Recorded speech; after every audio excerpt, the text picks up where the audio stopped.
क्या कर रहा हूं मैं? दर्पण में देख रहा हूं।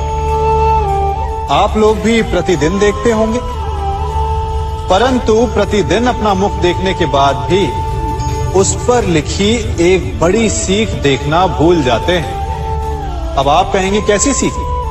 तो जाइए, एक बार फिर से दर्पण के सामने जाइए और मुख खोलकर देखिए, क्या दिखेगा? दंत पंक्ति और जीभा, है ना? अब विचार कीजिए, दंत जन्म के पश्चात आते, एक नहीं 2 बार आते, परंतु मृत्यु से पूर्व नष्ट हो जाते हैं। और जीभा जन्म पहले से होती है, परंतु मनुष्य के मृत्यु के पश्चात भी उसके अस्तित्व में रहती है ना? आश्चर्य की बात। दंत कठोर होते हैं, जीभा कोमल, परंतु फिर भी दंत नष्ट हो जाते हैं, जीभा नहीं होती। यही रहस्य है कि हठी और कठोर लोग शीघ्र नष्ट होते हैं और कोमल लचीले आवश्यकता के अनुसार स्वयं में परिवर्तन ला सकने में सक्षम लोगों का ही अस्तित्व रहता है। अर्थात परिस्थितियों के अनुसार स्वयं को लचीला बनाना सीखिए और आपका जीवन सरल हो जाएगा। संबंध एक सहारा होता है जीवन का, और संबंधी वो होते हैं जिनसे आवश्यकता पड़ने पर सहायता मांगी जा सके, जिन पर विश्वास किया जा सके कि बुरे समय में वो हमारे काम आएंगे। कभी ऐसा भी हुआ होगा कि आपके पास कोई सहायता मांगने आया, या ऐसा भी हो सकता है कि आप किसी के पास सहायता मांगने गए हो, परंतु प्रश्न ये उठता है कि क्या केवल किसी के मंतव्य में उसकी सहायता इसीलिए कर देनी चाहिए क्योंकि वो आपका संबंधी है? अब आप कहेंगे कि ये कैसा प्रश्न हुआ? तनिक सोचिए, एक अस्त्र बनाने वाला जब अस्त्र बनाता है तो ये अस्त्र किसको देना है उसका अधिकार उसी के पास होता है। वो चाहे तो ये अस्त्र किसी को भी दे सकता है, वो एक सैनिक को भी दे सकता है या एक डाकू को भी, और यही अस्त्र 2 भिन्न कार्य कर सकती है। यदि डाकू के हाथों में आ गई तो उसका भय दिखाकर वो लोगों को लूटेगा, निरपराधों का रक्त बहाएगा। सहायता करने वाले की भी अवस्था ऐसी ही होती है। इसलिए किसी की सहायता करने से पूर्व ये विचार कर लेना आवश्यक है कि किसे क्या, कब और कितनी सहायता देनी चाहिए कि उसका दुरुपयोग ना हो। यदि आपकी सहायता से कोई अधर्म हुआ तो उसके उत्तरदायी आप भी होंगे। जीवन में कई बार ऐसे अवसर आते हैं कि आप लोगों से मिलने जाते हैं और उनसे कुछ आकांक्षाएं भी रखते हैं, और कई बार जीवन में ऐसे अवसर भी आते हैं कि लोग आपसे मिलने आते हैं। इसलिए अतिथियों का सम्मान करने से पूर्व सदा कुछ बातों को स्मरण रखना आवश्यक होता है। यदि कोई आपके पास मिलने आता है तो उसके 3 कारण हो सकते हैं। पहला कारण होता है भाव, दूसरा अभाव और तीसरा प्रभाव। तो जैसा अतिथि उसको वैसा ही सम्मान दे। यदि आपके पास कोई भाव से आए तो उसे केवल आपका प्रेम चाहिए, आपका सानिध्य चाहिए, और यदि कोई अभाव में आया तो उसकी उतनी सहायता अवश्य करें जितना आप करने में सक्षम हो, परंतु इतनी अधिक भी ना करें कि वो उस सहायता का दुरुपयोग कर बैठे। और यदि कोई प्रभाव में आया तो स्वयं पर अभिमान ना करें, क्योंकि कभी ना कभी जीवन में आप भी भाव, अभाव और प्रभाव के चक्रव्यूह में फंस सकते हैं।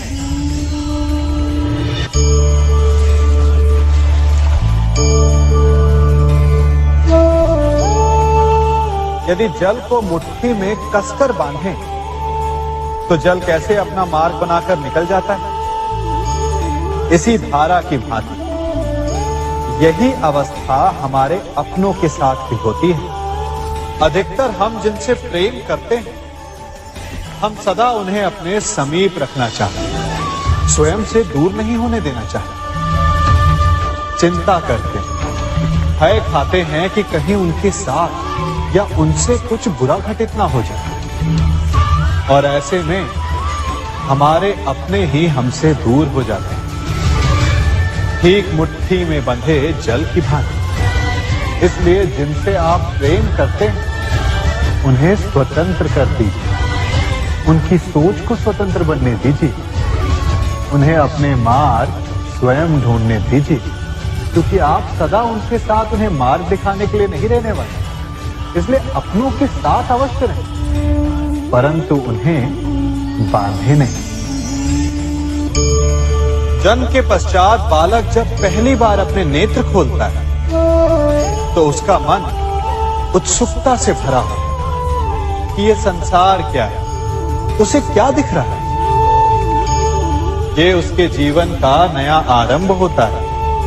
परंतु जैसे हम धीरे धीरे बड़े होने लगते हैं, अनुभव अर्जित करते हैं, हमारे मन की उत्सुकता, हमारे जीवन का चाव होने लगता है। तनिक सोचिए, जब हम सुबह सोकर जगते हैं, अपनी आंखें खोलते हैं, तो उसे ही हम अपने जीवन का प्रारंभ समझ ले, तो सुबह से लेकर संध्या तक के समय को ही अपने जीवन जीने का समय समझ ले, तो कितनी स्फूर्ति आ जाएगी। आप कितने काम कर पाएंगे, कितने लक्ष्य अर्जित कर पाएंगे। फलों से मिलकर घड़ी बनती, घड़ी से मिलकर प्रहर, प्रहर से मिलकर दिन बनते हैं, और दिनों से माह और वर्ष। यदि आप अपना हर पल, हर प्रहर विश्वास से, हर दिन उत्साह से जिए, तो आपका संपूर्ण जीवन सार्थक हो सकता है। मनुष्य अपना जीवन विश्वास पर जीता है, परंतु विश्वास किसका? तनिक सोचिए, किस पर विश्वास है आपको? महापुरुषों की कही बातों पर, ग्रंथों में लिखे ज्ञान पर, माता पिता की सीख पर, या मित्रों के दिए गए निर्देशों पर, या फिर मेरी कही बातों पर? ये सब विश्वास अपूर्ण है जब तक आपको स्वयं पर विश्वास ना हो। यदि विश्वास करना है तो पहले अविश्वास करने के विज्ञान को भी सीखना चाहिए। आप किसी की बातों पर विश्वास न करें, आप अपने मन से पूछें, अपनी अंतर आत्मा से प्रश्न करें, और जो उत्तर मिलेगा वही सबसे उचित होगा। जब आप अपने मन, अपनी अंतरात्मा पर विश्वास करना सीख जाएंगे, तो नीति ज्ञान सब आपके भीतर से स्वतः उमड़ेगा। और यदि आप स्वयं पर ही विश्वास ना कर पाए, तो धर्म ग्रंथों में लिखे श्लोक, महापुरुषों की वाणी, माता पिता की सीख या मित्रों का निर्देश कोई भी लाभ नहीं दे पाएगा। एक पिता होने के नाते आप अपनी संतान के लिए क्या करते हैं? उसके लिए बहुत सारी सुविधाएं जुटाते, बहुत सारा धन कमाते हैं ना? और क्या आपको ऐसा लगता है कि यही उचित है आपकी संतान के लिए?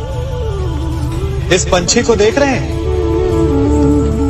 ये भी संतान को जन्म देता है, उन्हें पालता है, पोसता है, उड़ना सिखाता है और भोजन का प्रबंध भी करना सिखाता है। परंतु उनके बड़े हो जाने के बाद उनके लिए अलग से घोंसला नहीं बनाता। क्यों? क्योंकि यदि इसने संतान को सब कुछ करके दे दिया, तो संतान क्या करेगी? वो अपनी संतान को तब तक भोजन कराता है जब तक उसकी संतान स्वयं भोजन का प्रबंध करने में सक्षम नहीं हो जाता। और उसका लाभ ये मिलता है कि उसी की भांति उसकी संतान आत्मनिर्भर बनती है। इसलिए अपनी संतान को उतनी ही सुविधाएं दें जितनी आवश्यक है। मोह को त्यागे। आपका उनसे मोह उन्हें कभी आत्मनिर्भर नहीं बनने देगा। अपनी संतान को कर्म करना सिखाइए। यदि आपकी संतान कर्म करना सीख गई तो वो धन स्वयं कमा लेगी, और यदि वो आलसी अकर्मण्य बन बैठे तो आपके संचित धन का भी नाश कर देगी। संसार में सबसे बड़ा संबंध कौन सा है?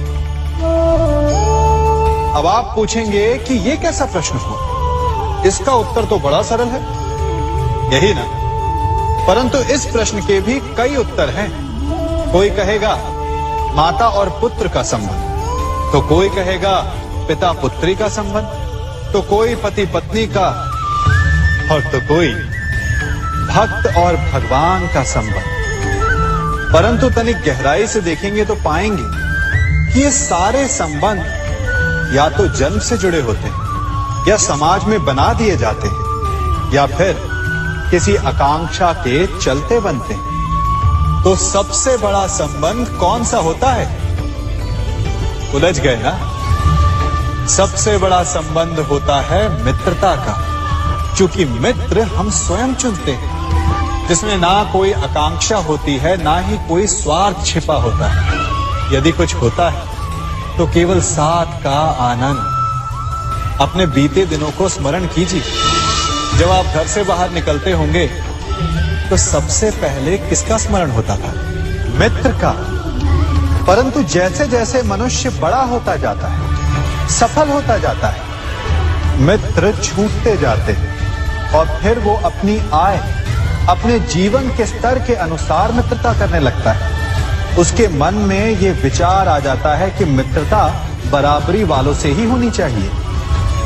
यही सोच अनुचित है, क्योंकि मित्रता बराबर वालों से नहीं होती, मित्रता हमें बराबर करती है।